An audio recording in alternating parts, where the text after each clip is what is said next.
Hello, ladies and gentlemen. Welcome to the Codex podcast. My name is Tim the Terrible. This guy over here hitting buttons in the middle of the countdown is J Dubs. Welcome, Blurry. welcome to the first episode of the podcast for 2024. Strap in, ladies and gentlemen. We got a ton of stuff to go over for you. We got plenty of news for the rundown. We have our works, and we've got an awesome review for you today, and that would be Nightwing number 105. It is the first-person perspective, and we can't wait to get into it with you.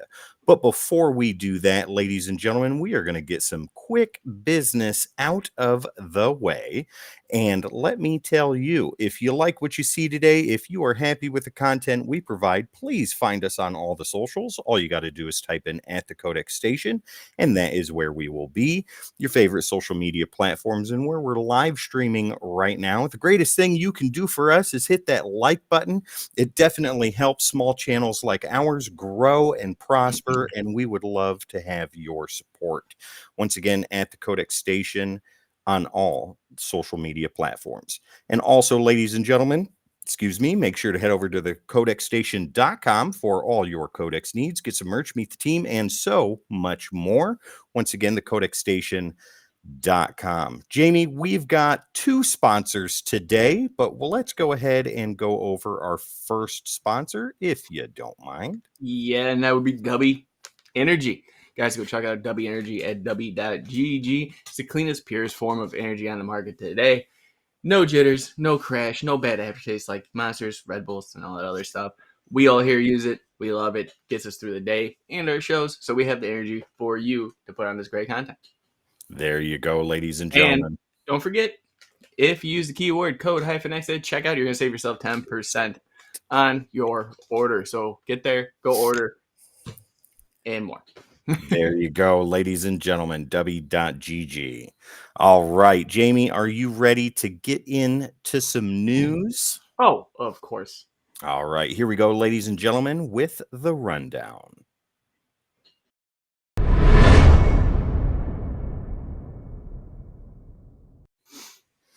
All right, ladies and gentlemen, so we've got a lot of news for you today. I'm going to give you a quick rundown of everything we have, and then, Jamie, you go ahead and pick the first topic that we dive into tonight.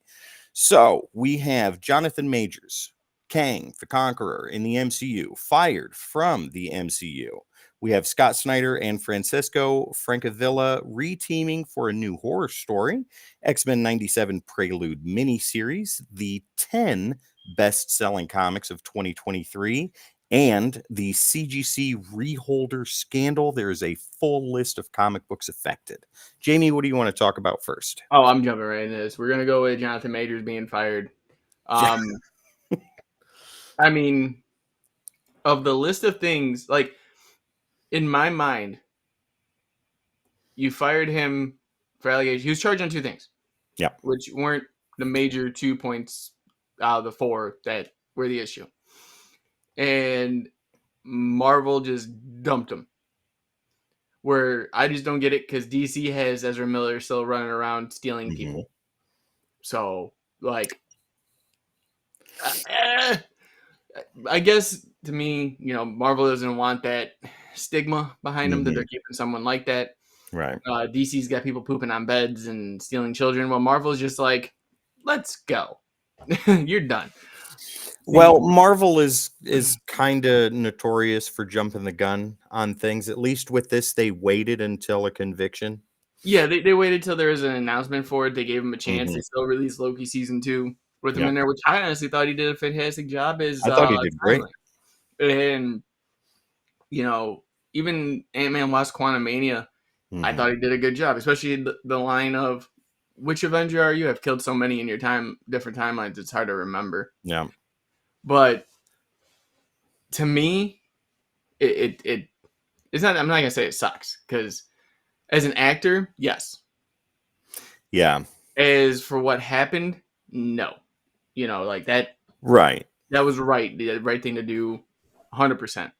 But now, because I've listened to a lot of people talk about this, I listened to so many different other podcasters and news outlets talk about what can they do next? And no one's talking about the one thing that they can do. Everyone's saying, oh, you should replace something like that. No, bring Dr. Doom in. No, make it this, make it that.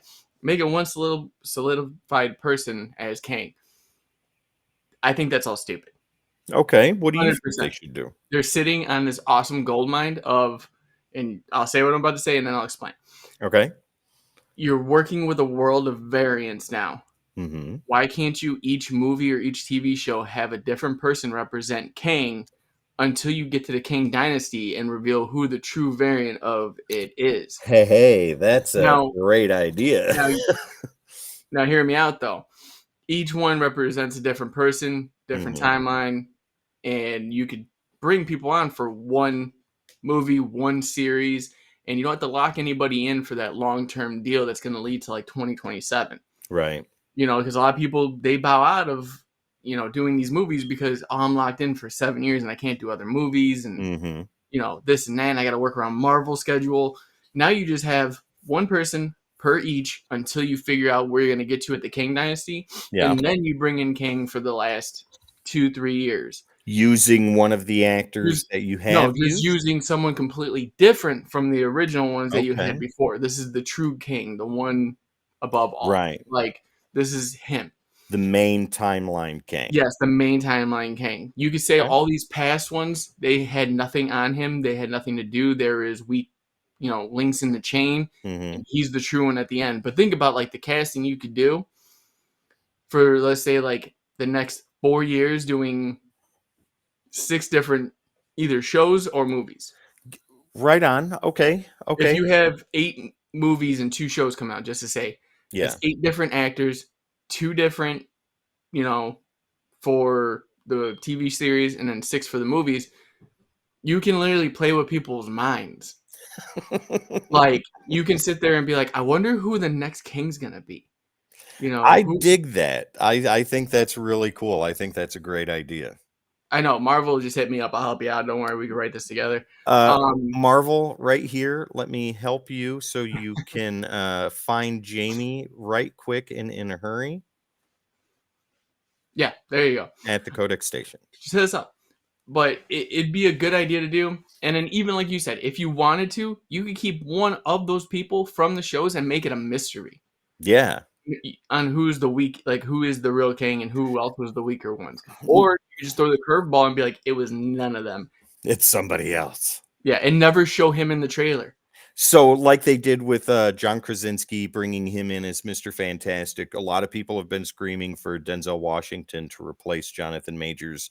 You could have him do a movie or a TV show as one of the variants, and then other actors that have been listed as well, like the guy that was in 300. Yeah, there's 300, and they wanted the main protagonist from Fear of the Walking Dead. Yeah. Oh, yeah, so many great choices. John Boyle, who played Finn in Star Wars. I think he said no, though. He did, but like once Marvel opens that checkbook, you don't say no. Yeah, you can't say no to $250 million for and 10% royalties on everything. Yeah. I changed my mind, guys. This is the greatest script I've ever read. I take everything I said back. But yeah, just think about it. You can grab all these different actors and just be like, yo, you can do one, but who wants to actually be in for the next 3 years? Right. And that would give Marvel a great opportunity to not only gauge talent interest, but fan interest on who they would like to see as well. You could even go as far as having a vote of who you want to be King. Like, there's so many opportunities to do with just doing that. Yeah. Like, you could say you have a multiverse of opportunities. Wow. In there. Trademark that real quick before Marvel does. Otherwise, you're going to lose out on millions. I know. I'm screwed either way. My predictions are usually right. We've shown in the past 2 years. I'm going on 3 that we've done this whole show. And I think I'm at like 90% for right on what they do. But this one, I think they're going to drop the ball and not do that. Wow. And I think they're just going to stick with one person and it's just going to ruin it for them. But I really hope they go that route because it would be so cool to be like, okay, well, this guy playing Kang, I don't like him. He's not the true Kang. Or this guy right here, he's definitely Kang. And then when we get to it, it's like no one you thought. I am behind that 110%. It makes people want to watch it. To me, it makes people want to watch that because it's a mystery within Yeah. the series. Like you got to actually pay attention to everything, or else Yeah. you might not know who he actually is. And that really plays into the whole variance aspect that Marvel's kind of pushing right now too. So Yeah, and you think yeah, like Deadpool 3's coming out, and they're literally showing pictures of them just killing variants yeah, of yeah, other like that's your way in. Like they don't have to look the same. They don't have to be like yeah, what King was, where Jonathan Majors was playing the same person, just dressed differently. yeah, Where they're trying, what they're doing with Mr. Fantastic, they had John Krasinski, which was great, but now they're going in a different direction with a different person. yeah, You could do the same thing. yeah, absolutely. Have your cake and eat it too. Absolutely. All right. Also, we have Scott Snyder and Francesco Francavilla returning for a new horror story. Let's go ahead and dive into that real quick. Yes, I am excited for that. Night of Ghouls was one of my top picks. I had us Oh, review it. dude. And We did that for the podcast, and that yes, was amazing. yes, I that really was a dug that. trip. And Yeah. that was the one that I found that I told everyone about, you need to Yep. pick this up, and the whole team basically went out and bought it. Yeah. So this new horror story that they're writing is called White Boat, and Mhm. it's for the new publisher Distillery, and Which they're I love, by the way. yeah, they are amazing. If you guys haven't checked it out, go ahead and do that. They put out a sampler book last year Mhm. that was fantastic. Pick it up if you can. Otherwise, they do have some titles out right now. I Yeah, think one or Gone two. was one, and I Yeah. forgot. It escapes me right now. We have it, but I can't remember. Yeah, but White Boat launches on Distillery in spring of this year. So this is from the Hollywood Reporter. This was written by Boris Kitt, and I'm going to read a little bit of this to you guys. So, fan favorite comics author Scott Snyder is jumping back into the horror field, this time with a 3-issue miniseries for upstart publisher Distillery. Titled White Boat, the comic will reteam the writer who became a superstar thanks to his work on Batman and other titles in DC in the 2010s, along with artist Francesco Francavilla. Now, the two collaborated on a horror miniseries titled Night of the Ghoul, which is now set up for adaptation at 20th Century Studios with Mhm. 21 Laps producing. That is great news. I know what I'm looking forward to now. But going forward, it says, according to the publisher, the boats and White Boats are the mega yachts that the super rich use to traverse the globe. They are floating islands where your every desire can be fulfilled. Getting invited on board should be a dream come true. That is, until the crew traps and transports its guests to a remote island where secret cults have existed for millennia, working on something called the Human Project. Jamie, that's exciting. Yes, that actually, it to me. First off, where my mind goes to is how much did Distillery shell out for Snyder? Yeah. That to me, like first off, having Jock on Gone Yeah. was like, you got who? What? Now it's like, all right, Distillery, how much? Like, who's got the trust fund?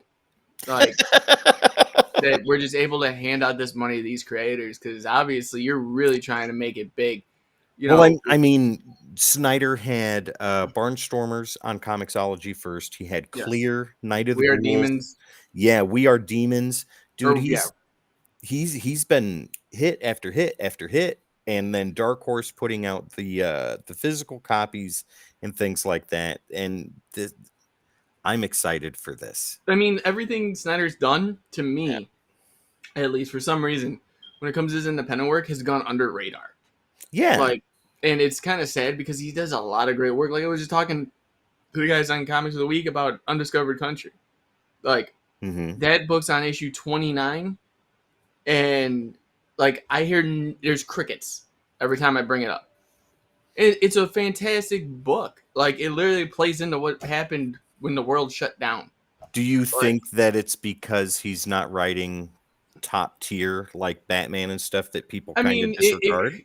it could be in a sense. Like I don't want to get first off, Francavilla's art is amazing. So Mm-hmm. I want to give him as much kudos as I possibly can, Yeah. along with Snyder, because his artwork is just fantastic. But when it comes to Snyder, it's like, okay, you got your start on Detective, Mm-hmm. and then you moved on to Batman, which blew up. And then you did. He did I Vampire during the New 52. He Right? also did. No, he did Swamp Thing during New 52. That's right. And then after that, he did Justice League Mm-hmm. for the whole Rebirth title. For most of it, then Bendis took over and it just fell apart. But we're not talking about that. But Snyder, like, once he decided to go off the mainstream, it seemed like people just didn't care. And it's like, it's still the best work he's done. What are you doing? Clear was one of the best series that I had read for the year. Yes. Like new stuff. And I passed on that when it was on the stands, not because it was independent Scott Snyder, but because I had so many titles on my list and there were none I wanted to drop and I couldn't afford to put a new one up there. And I'm glad I got to check it out when you guys chose it last year for the podcast. Yeah. I believe Sonny and I both gave it a 10 out of 10. It was that good. Yes. Like I said, that's why I picked that one for the review. Yeah. Unfortunately, I wasn't there for it. But that, to me, that one was, like I said, that it just goes to show, like, there's more out there than the big two. Yeah, yeah. And Barnstormers, everybody on After Dark was reading that. Me, Gary, and Dan, I think, are going to be getting a review done of that here in the near future. So look out for that. We were talking about that every Saturday, how good that book was. So White Boat, this just, and the premise of it, these floating. And you know, they're going to, the synopsis is going to flip from the moment you start reading it. Oh, yeah. It'll tell you one thing. It'll be the opening line monologue for the very first page. And after that, you don't know what the hell is going on. 3 issues, though. Do you think they're going to be standard size or oversized? Oh, they'll be oversized, but then they'll be standard when they come, or they'll probably be oversized. It's distillery, so it's probably going to be magazine format. And it's going to be probably 48 pages, I would think, because that's about what Gone was. Yeah, and no restrictions, or almost no restrictions. Yeah, basically, like, read some of the work on there. There's no restrictions. That's going to be amazing. All right. That's great. I'm glad we got to talk about that. We also have the X-Men 97 Prelude miniseries, the 10 best-selling comics of 2023, and the CGC Reholder Scam. Jamie, oh, Stephen Yoon also being walking out on Thunderbolts. Yeah, I'll finish this right now. Don't care. Yeah, I didn't. That was a horrible pick for Century to me. Stay invincible. Yeah. Be behind the camera instead of in front of it. You're better that way. Now, if you haven't seen him in Nope. Yeah, I did, and it to me it just hurt. Oh, he was so good in that. I thought he just ruined the movie for me. No, he was perfect. I wanted Negan to make an entrance again and smash him in the head with watching that. Ladies and gentlemen, after the episode here is over, go watch Nope and then sound off in the comments below and tell us who's right, me or Jamie, on whether Stephen Young was great in that movie. I say yes, Jamie says no. I say that he was the dumpster fire of the year. biggest surprise of 2023 was he still gets work. Oh my God. Moving on.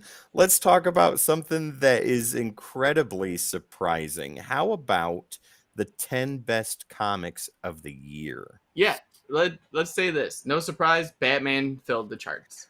Let me go ahead. Yeah, let me go ahead and share my screen here so that way you guys can see what we're seeing. All right, so take a peek at this, guys. Right here. Batman, Night Terrors, Batman. Oh, let's throw a Spider-Man in there. Batman. Oh, another Spider-Man. And how about some Void Rivals at the end? Yeah. I mean, do you really think that Batman is the #1 best-selling superhero? Yeah. In all of the world. Yeah. It just doesn't. Let me say this though. For all the people complaining about Zdarsky on Batman, he sure did sell the hell out. That's 1, 2, 3, 4, 5, 6 out of the top 10 that are written by Zdarsky. So for all the people that are hate screaming about him writing this when they loved his work on Daredevil, maybe they're just the loud minority. Now, the Spider-Man, we don't need to talk about that. Oh well, yeah, we do. No, but Zeb Wells fan club president, you need to. the fan club of one. Ladies and gentlemen, Void Rivals is not the unexpected addition to that list. If you haven't read it, it is absolutely amazing. You guys will love it. It's 6 issues, and there's some super awesome surprises in there. It's a great story that holds real weight on its own, and it starts the Energon universe too. So, Yeah, but no, the series that's on there for Batman, the overall arc is the Batman of Gotham, yeah, which we did a review on yep. here at the station, so go check that out. Dan did a great job on it. Oh yeah. But to me, I don't get why it's these select issues. I would have thought it would have been Zdarsky's first jump on, but I'm not making the polls here. As far as the 2 Spider-Mans, I mean, Zeb Wells knocks it out of the park every time, so we can't. I mean, of course. So, ladies and gentlemen, unfortunately, Jamie is incorrect for the first of many times this year. Zeb Wells does not knock it out of the park. In fact, he knocks it into the foul zone every single time, especially with the death of Miss Marvel. Oops. Oh yeah, I agree. That was atrocious. My favorite thing about the whole Zeb Wells fiasco is where he said, yeah, we don't show derogatory or criticizing letters in the letter section. We only want to see the good ones so we can blow smoke up our skirts and feel super awesome. That's great, Zeb. You're doing a great job. Yeah. I mean, with Spider-Man 17, I kind of get it. I that was at a time when I was out, so I don't know why that. Yeah, book it is was the first significant. appearance of Kurep, which is the alternative Peter Parker, which is a big dumb Spider-Man. But I mean, it took place during Dark Web, which was the big blockbuster summer deal with the Summer of the Symbiotes too. That was when Ben Reilly went bad, right? Yeah, he became Chasm. Yeah, there you go. But and I know there's going to be a follow-up to that, right? Yeah. Which you're always going to have. But I think the only reason Amazing Spider-Man 26 is on there was because of just the spoiler aspect of it. Like, everyone knew what was going to happen. Oh, yeah. Everyone knew who was going. Yeah. Spoiler alert. There's Marvel. For those who haven't read it. But I don't know. But look words can't process in my brain to give this thing any credit. Well, look at it this way, though. Look at it this way. All these books here are during or right before the dawn of DC. So do you think that's telling in that Dawn of DC as a whole is working, or is it just I think no, it is Dawn of DC. Yeah, you got Dawn of DC here. You've got Dawn of DC here. Night Terrors is during Dawn of DC. All that stuff. Yeah, so all those were taking place within Dawn of DC. So I think maybe it had something to do with it, but I don't think it had that much of an impact. I think it was based on the story that was marketed better than the rest of them. Okay, fair enough. It was the first appearance also of Red Mask in Batman, so I mean it was a new character that was told that was going to be around for a very long time to come. So I mean I can understand why people were running out to go get it. Right on. And you've got the start of Gotham War here with 136. Yeah, which Gotham War was probably better than, in my opinion, the Batman of Gotham. Okay. Yeah, for me it trumped it. But fair enough. As far as Night Terror goes, to me that event was actually the one event that was good. It was a great event. A lot of people crapped on it because of the fact that it was 47 issues altogether. Yeah. I got all 47 issues to read the entire event. And let me tell you, reading it all together was perfect. Is there a specific reading order? Because I know it breaks down into Yes, characters. yes, Okay. there is. Because there's only 2 issues per character.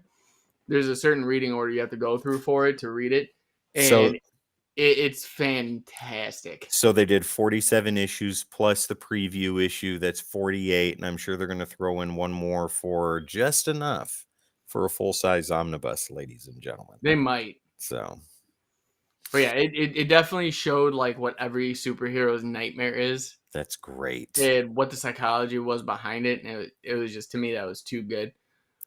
Right So on. yeah, I mean, I'd like to see. Well, I'm just glad there wasn't too much Marvel up there for a change. Right. And But it could have been something else rightfully other so. than Batman. Like the Marvel that I like is not the most popular right now, with the exception of one. And like you said with Snyder's stuff, this book is flying like right below the radar. Moon Knight. Moon Oh Knight yeah, should have been on that list. Moon Knight should have been 130% on there. Oh yeah. Yeah, that Like, the whole series is fantastic. And Sensational She-Hulk and She-Hulk before that. I think those are both great titles right now too. yeah, I mean, you even look at when Donny Cates was on Thor. I thought that would have been up there because the Yeah. first. Well, no, that was a while ago. That was just ended. So yeah, I mean, that would have been somebody else. But it like those titles, like even were still relevantly good. I mean, Yeah, it it's just all, like I said, it's all not speculation, but like spoilers and first appearances, and it just doesn't make sense. it just blows my mind that 6 out of the 10 for the whole year are all Batman related. Yes, 2 are Spider-Man, and then one the is an Image comic. Void Rivals. Yeah. Yes, So which I have. I mean, I do too. I had to have Dan get me the first issue. Yeah. But let's go ahead and run over X-Men 97's Prelude miniseries real quick before we dive into the meat and potatoes of some super big news. So, ladies and gentlemen, once again, Marvel Comics. This is off of Marvel.com. Marvel Comics brings readers the official prelude to the hotly anticipated X-Men 97 television series. This article is, or the series, I'm sorry. The series is written by Steve Fox. He writes the 4-issue mini in anticipation of the upcoming Disney Plus show. Now, I'm going to give you a brief overview of this article real quick. It says, the X-Men are back, and the 90s have never looked better. Well, I lived in the 90s, and I can tell you that that may or may not be true. Leading up to Marvel's X-Men 97 coming soon to Disney Plus, the X-Men 97 comic, a 4-issue series created in close collaboration with the showrunners, will serve as a companion story to the television show. The series is written by Steve Fox of Dead X-Men and Dark X-Men fame, with artwork by Salva Espin. In the official prelude, discover what Storm, Jubilee, Wolverine, and the rest of the team from the 90s cast have been up to in the time before their return.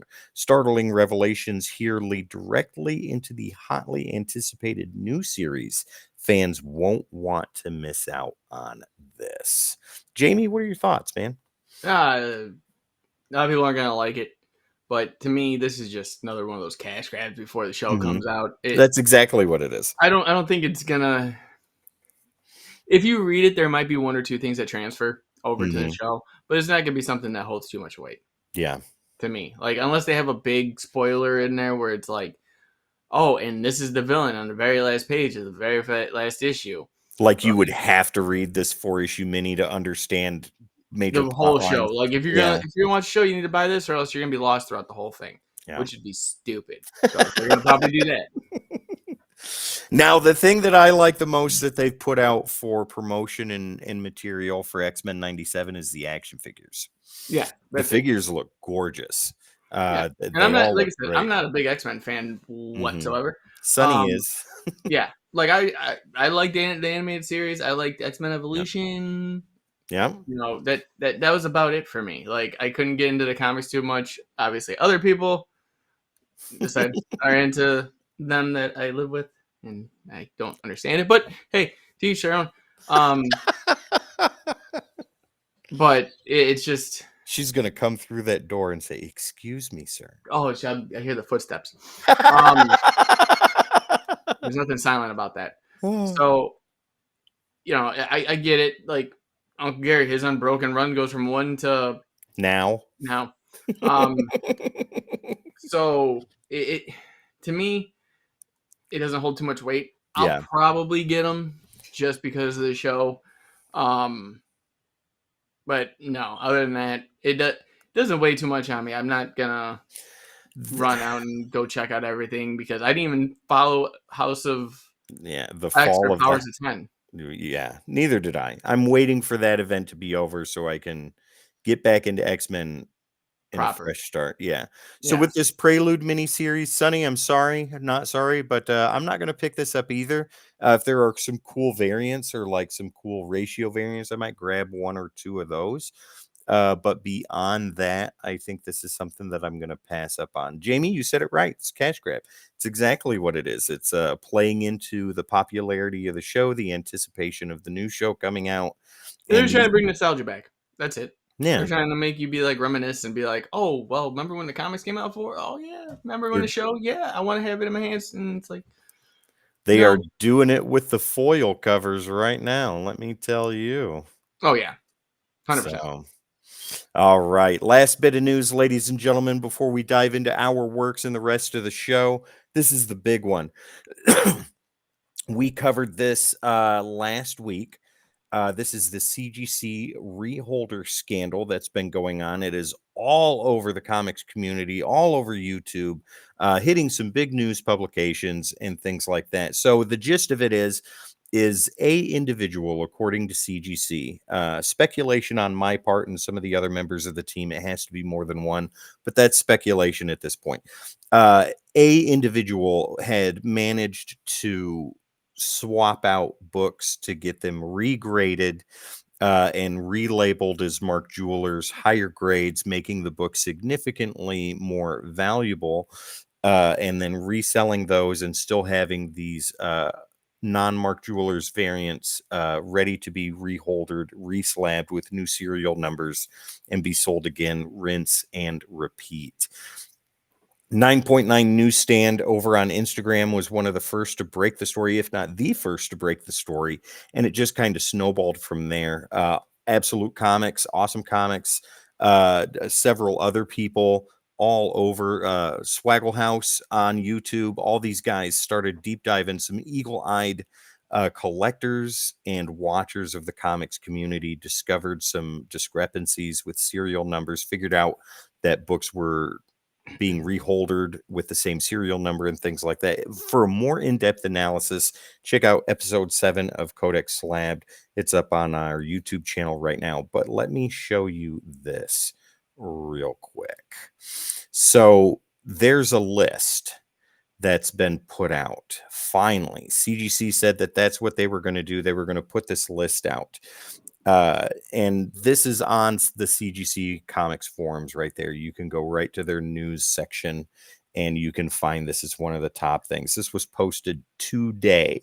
So they go into a brief overview of what happened and give you a list of books. They said it was a couple hundred. Well, they were exactly right. It comes around to, I think, 450 books that were affected. Some of these don't make sense, and Wes kind of pointed that out, but we're going to dive into this deeper on a follow-up episode on Codex Lab. But just to give you an idea real quick, Adventures of Superman number 625, Amazing Fantasy number 15, graded at a 6.5 signature series, Amazing Spider-Man number 1, 2, 3, 5, 13, 14, 15, all these big ticket issues, 129, 194, so on and so forth. And look at all these 194s. It is insane. All graded at 9.8s. That blows my mind. Then there's that Mark Jewelers insert right there. And it just goes and goes and goes. 238. 238. Jamie, it goes, there's 252 right there. Mark Jewelers insert there. Amazing Spider-Man 300. There is a long list of 300s graded at 9.8s and 9.6s. All this by one individual. I tend to disagree with that. Amazing Spider-Man number 678, Avengers number 157. Look at that. Catwoman number 51, Signature Series 9.8, so on and so forth, guys. Incredible Hulk 181. I believe 340 is on this list too. Yeah, right there. And so many more. Now, the one that doesn't make sense, but it kind of does. Secret Wars number 8. The one Soulfire. Look at that. Right there. That's weird. It is, but I have an opinion on that. So my To thought, throw off everything. well, not necessarily. Maybe those were books that he or she started with at first to Yeah, see if they this get away with it. scam would work. And after these first couple go through, they do, and then ta-da. But this is a really big fault on quality control on CGC's end. Right. The fact that they missed all of this stuff, that they let these things go through, and that this many books were affected. Do you have any thoughts on this, Jamie? I just want to know if it was one person, because that, to me, if it's one person, they've been doing it for a very, very long time. Mm-hmm. And if it's more than one, they need to restructure CGC in some way, fashion. They need like a two-person observation, Yeah. something in there that's more of a team united rather than one person going through the book being like, yeah, it was 9-8. Here, send it. So Like, now they're going to have to do micromanaging. yes. Yeah. And it's sad because a lot of people like us go through CGC. Yeah. And now it puts a bad taste in people's mouth that, what if it's not my book? I have talked to several high-end collectors. I've got a couple friends here that are like that in town, and a lot of them are holding fast. They're not submitting books until this list is out, right? So Yeah. with that, they can check their serial numbers with this. And then if there are any more books, or what CGC's response to this now that the list is out, what they're going to do going forward. I know that there's an investigative team and all that stuff, but they're sticking pretty hard to the one person doing this kind of thing. But you've got a lot of people that are speculating once again, that it could have been somebody inside CGC, or as Wes said in the Slabbed episode, that it could have been a comic book shop that was fronting these Yeah. books. Yeah. I mean, No, there's I a lot. mean, it could be several different Oh, yeah. things going on. We It's don't a know lot of speculation at this point. until they figure it out. Because if they look at all the serial numbers, well, who ran these? And Yeah. it's all one person. Yeah. Kind of know who it is then. Yeah. Exactly. Now if it's multiple people, then you got a problem. But Yeah. like I said, it puts a bad taste in people's mouths to go through Mhm. CGC. All I gotta think about is like, oh, look how fast that fast track's gonna be. They're not gonna be held up for 3 months anymore. Not yeah, you're not going to get it back in 28 days, that's for Mm. sure. You're gonna get it back in 24 hours because we have Yeah. nothing. Wow. Yeah, so for more in-depth analysis on this, ladies and gentlemen, we got a follow-up episode coming out next week for Codex Slabbed. 9.9 Newsstand is going to join us on there, so stay tuned for that. All right, Jamie, that's the end of the rundown right there. Next segment we get to go into is our works. Yes. And I'll let you kick this one off with our sponsor. Right on. Ladies and gentlemen, the second sponsor for tonight's episode is Nirvana Comics in Knoxville, Tennessee. They have been gracious enough to sponsor us for the month of January, so you'll be hearing this name a lot in several shows going forward. If you're in the Knoxville area, head over to the address right there on your screen. Great shop. Grant and Jasmine, the owners of the store, are phenomenal and amazing people. And the rest of their workers, McKay and several others, are incredibly knowledgeable, and they are very warm and welcoming. And as they told me to tell you, there is a comic for everyone at Nirvana, ladies and gentlemen. So head over to Nirvana Comics in Knoxville, Tennessee. They are my exclusive shop. All the books I show on Codex After Dark, I get from Nirvana Comics. And if you can't make it, go ahead and head over to their website, nirvanacomicsknoxville.com, for even more that Nirvana Comics has to offer, including one of these beauties, that you can get a Duke #1 store exclusive. This is from Southern Comics Cartel, which Nirvana Comics is a part of, ladies and gentlemen.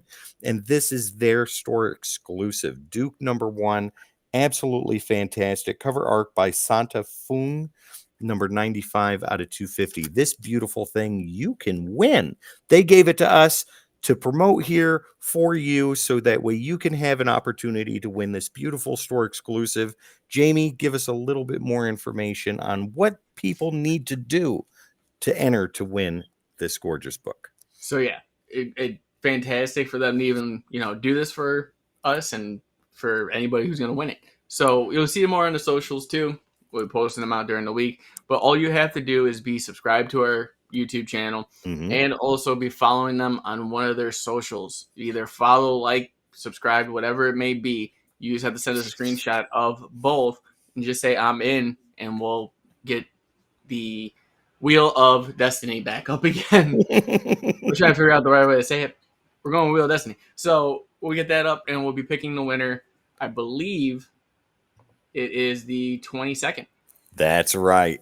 So, ladies and gentlemen, it is January 3rd as of this recording right now. You have got a little under 20 days left to enter in to win this beautiful store exclusive Duke #1 from Nirvana Comics, our sponsor for tonight's episode. All right. Let's go ahead and dive into some stuff that we've done, Jamie. How was 2023? How did that shape up for Codex? And what do we have to look forward to in the new year? Well, it shaped up well. There's, like I talked about with the team more than anything, there was a couple things that had to be done. And one of the biggest things was being consistent on our scheduling. We were doing it at one point because I have a day job, obviously, or a night job, whatever you want to say. Day job, yeah. Yeah. And my schedule rotates. So we were trying to base it off my schedule where the days I was off, we do the shows, days I was, and that schedule would rotate every other week. And it just got to the point where it wasn't fair to you guys or to us to keep doing that. So now with me and Tim going back and forth, you're going to have a host one week, which is me, and a host another week, which is Tim. And it seems to work out pretty well. We both have our own unique styles of doing things, and the guys love it. So yeah. Tim likes to go 4 hours on comics of the week, and I like to keep it at like an hour 30. It makes total sense in the world. I don't know. I've watched episodes. You guys just talk about random things that have nothing to do with things. It's wonderful. Yes, but that was the biggest thing is staying consistent because I want our audience, you guys out there that are watching right now, to be able to sit there and know exactly when we're on or exactly when the episodes are going to be dropping. Another big thing that I loved was we had 1,000 subscribers, which was probably my favorite part of the year. Yeah. I'm literally at work when it was going on, and I'm like, dude, we're sitting at 998. I was at a concert. I was about to leave work because my anxiety was so bad waiting for 2 more subscribers. I'm just kept checking my phone. This was in September. Yeah. Yeah. And it was just that was probably the pinnacle of that whole time frame. Trying to think. Mon Comics. Yeah. And a collab with them. The 17 interviews we had this year with different creators that Dan got. Uncle Gary coming on. Yeah. It was fantastic. He brought a whole new side to the show that I think we needed. Oh, yeah. Now obviously we've got a couple other things in the pipeline moving forward, but guys, 2024 is going to shape up to be another, excellent year. Allowed 1 F per show. Yeah. Isn't that the rule we came up with? Yeah, but this is family friendly. We're going to do that in After Dark. Fair enough. Okay. So you use the F word. Fair. There it is. There's your F word for the show, ladies and gentlemen. Yeah. I hope you're satisfied. Never. Never satisfied. Always this is the first show that you and I have got to do in a long time. Oh, yeah. Well, that's because of the fact that we both rotate. Schedules, yeah. Yeah, so I've been loving it. It's great so far. Sonny, sorry, but you're fired. It's not me. This is the year of Tim not getting fired in 2024, ladies and gentlemen. Oh, don't worry. The year's still long. Oh, we're only 3 days in. Give it time. Yeah. 362 more firings. That's all you need. Oh my god. So yeah, we've got some more on the spots on the Yes. way. Wes and I are working on some here in the eastern part of Tennessee. I know the guys on the crew are looking at other places to go at. On the spots are really popular. We've got more slab shows coming in the near future. Like you said, tons of interviews, all kinds of stuff. God, it's a lot, but it's a lot of fun. And I don't like my kids asked me the other day because we were talking about when I had to take a break, right? And when other Yeah. people have had to take breaks too. And I think my son looked at me. He's like, "Dad, you getting burned out?" I said, "Hell no." I said, "I am loving every minute of this." I said, "This is amazing and fantastic." Yeah, hitting 1,000 subscribers in September. I was in the middle of a festival, a rock concert festival, and we were all texting back and forth. I'm supposed to be watching these bands on stage, and I'm like, we're two away. We're almost there. What are we gonna do? And team came through, pulled the subscribers. It was amazing, and it's been going ever since. It's fantastic. I love it. Yeah. It's been great, and like you said, we got a lot, coming down the pipeline, Yeah. and I can't wait. One of the biggest things is I'm happy to say is everything's booked and ready to go. I'll be in Baltimore for Baltimore Comic Con this year. Yes, the meeting of the Codexers in Yeah. Baltimore. That's going to be amazing. Yeah, it's gonna be a full vlog, which I think it'd be cool if everyone did one from their perspective, Right on. Okay. and then have everyone solo vlog for that day Just scatter and or go. that weekend, I should say. And There you then we're go. gonna have even more fun because we're gonna be doing a collab with Uncle Gary's Yeah. store, Comic Logic. Yeah. At the end, doing a full podcast of what we enjoyed, with Codex and Comic Logic coming together and talking about the weekend we had, and our show, what they do, Have everything. as many of us as possible in one room talking at the same time. Yeah, like it's not a problem right now as it is.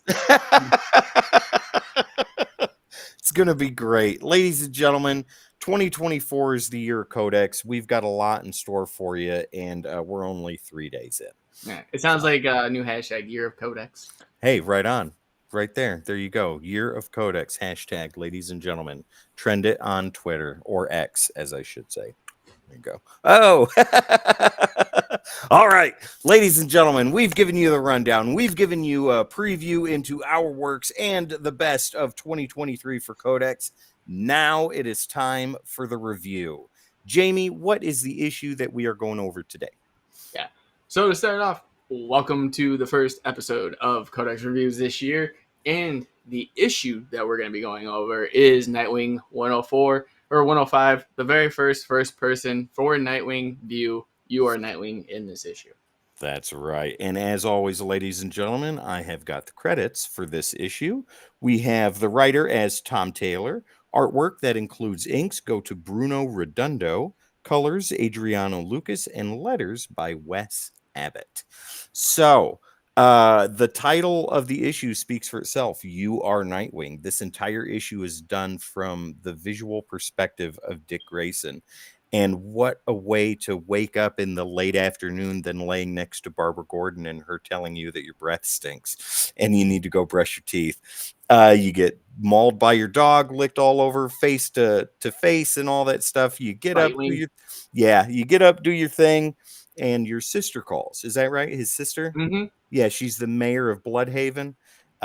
Some major disastrous virus has been stolen by this duo called Double Dare, if I remember right, and they have hijacked this M train going through the city of Bloodhaven.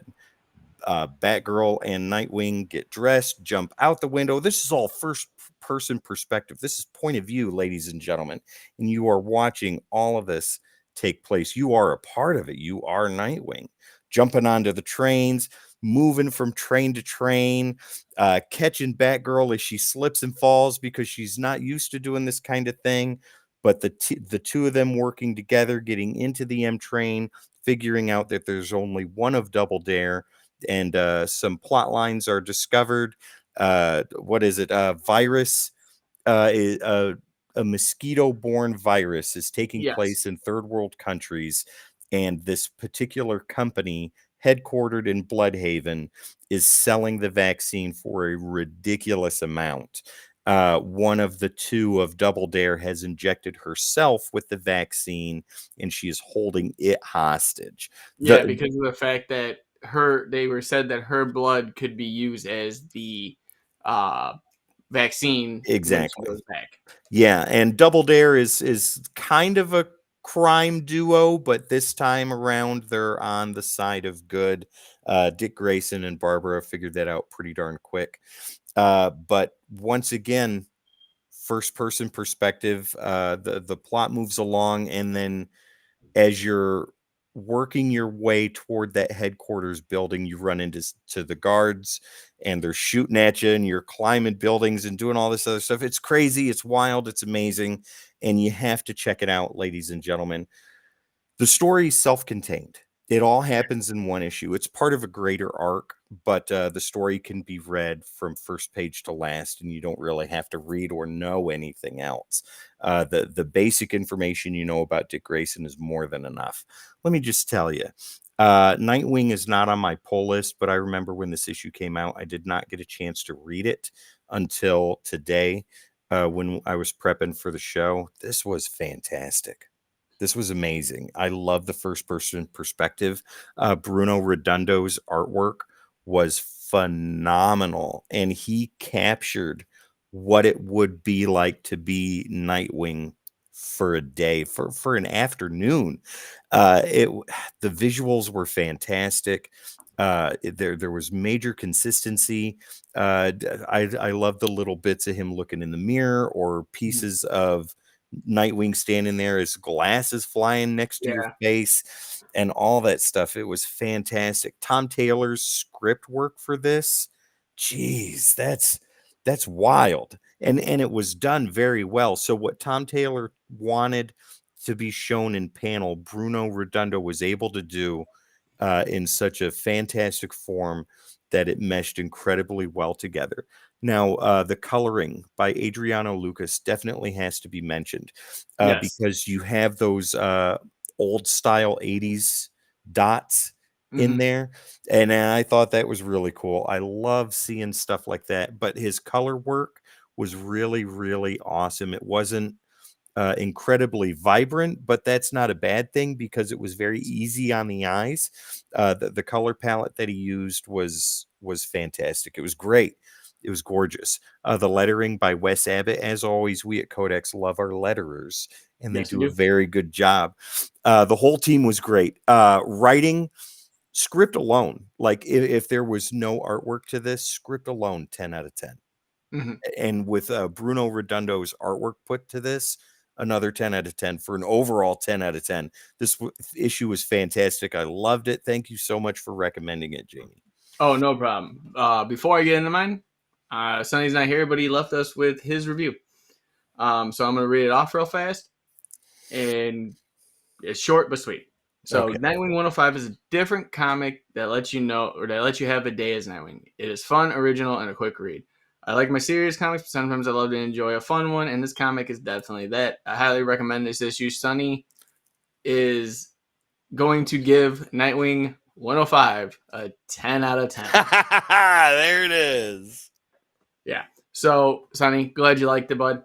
But yeah, for me, it like some of the like one-liners even in there. There was when Double Dare was there, and they're like, "God, Nightwing, usually you're handsy and grabby," and then Barbara just looks at him and goes, "Handsy and grabby, huh?" And he's like, "Not like that. We're not doing that right now." And then it shows up later in the issue where she's like has the suit because they Yeah. switched spots as Double Dare. And she's like, "Should I keep the suit? Maybe we could use it for handsy and grabby later." And he's like, "Seriously?" She goes, "Yeah, no, not happening." He's like, "You'd look great in it though." I like the Mr. Wing conversation. Yeah, and it was just cool, like you said. My favorite parts were like when he hit one of the bodyguards and the glasses fly off, and you just Yeah. see a quick impersonation. Him talking to Lyle Sheldon, who is the villain Heartless Mhm. in the series, and he literally is talking to Nightwing, and he's like Mr. Wing, and Dick Grayson's like, it's Yeah. one word, and he goes, no, Mr. Wing. He goes, still one word. And he's like, what do you mean? And he's like, still one word. He goes, Nightwing, one word. And he's like, well, either way, like you just see him in like the glass behind or some reflecting Yeah. somewhere. This book made you look Oh everywhere to yeah. see if you saw It's yourself like if I called you as Nightwing. Mr. Hole. Yeah, like if I called you Mr. Hole and then just walked off, mic drop. Yeah, but it was a great. I thought it was a fantastic ride. I thought this issue, as being self-contained, was fun, Oh yeah. energetic. The visuals were fantastic. It was a great representation of you actually being this character. So yeah, writing, I gotta agree with you guys, 10 out of 10, and I'm gonna go overall rating 10 out of 10 on this one. I thought this was fantastic. It's a great one-off that you can jump into and just enjoy. I mean, the only thing that you really need to know going into maybe if you wanted to is that Lyle Shelton is Mm. heartless, the villain, but it even tells Yeah, it you gives you the in the little, yeah. editor's note, yeah, in there that if you want to see more of his origin, you're gonna check out Nightwing Annual from this past year. So yeah, this was a fun ride, and I enjoyed it, and I'm glad that you guys got to Yeah. enjoy it too and liked it so much. The whole series since one to now has been fantastic. That's wonderful. Ladies and gentlemen, it is unanimous. Sonny, who's not here, me, who's here, and Jamie, who's over there. 10 out of 10. First issue reviewed of the year for the Codex Station Nightwing number 105. All right. So who gets to pick for next week? You go. Me on the spot. What would I choose? I don't know. We'll leave that a surprise. I have no idea right now. Yeah, we'll make it a surprise of the year. There you go. All right, ladies and gentlemen, that brings this episode of the Codex podcast to an end. I am going to go ahead and get the business out of the way, and then our esteemed leader, the joyous and jubilant and Dubby J Dubs, is going to tag us out today, as he should. Ladies and gentlemen, don't forget our two sponsors for tonight's episode, Dubby Energy. Head over to w.gg, save 10% on your order using keyword code -X at checkout if I can get the buttons to work properly. Once again, w.gg, use keyword code -X. And don't forget the other sponsor for this week's episode. That is Nirvana Comics, ladies and gentlemen. Head over to nirvanacomicsknoxville.com to check out all the awesome stuff that they have to offer. And don't forget, they have a comic for everyone. And if you're in the Knoxville, Tennessee area, head right on over to that address right there and go visit Grant, Jasmine, and the rest of the Nirvana Comics team. You will not be disappointed. As far as Codex goes, ladies and gentlemen, we are on all the socials. All you got to do is type in at the Codex Station. That is where you will find us. Make sure to hit the like, share, subscribe, and follow so that way you don't miss out on awesome content like this all the time, every time. And last but not least, head over to thecodexstation.com for all your Codex needs. Get some merch, meet the team, and so much more. Thecodexstation.com, ladies and gentlemen. Jamie, the floor is yours. Take us out in J-Dub fashion, if you please. Well, first off, thank you everyone for the amazing 2023 that we had, and let's make it the year of Codex. Make it 2024. A lot of big things happening. A lot of great things are going to be going on, and we can't wait for us to be able to show you what they are. So, as always, we will see you guys in the next one.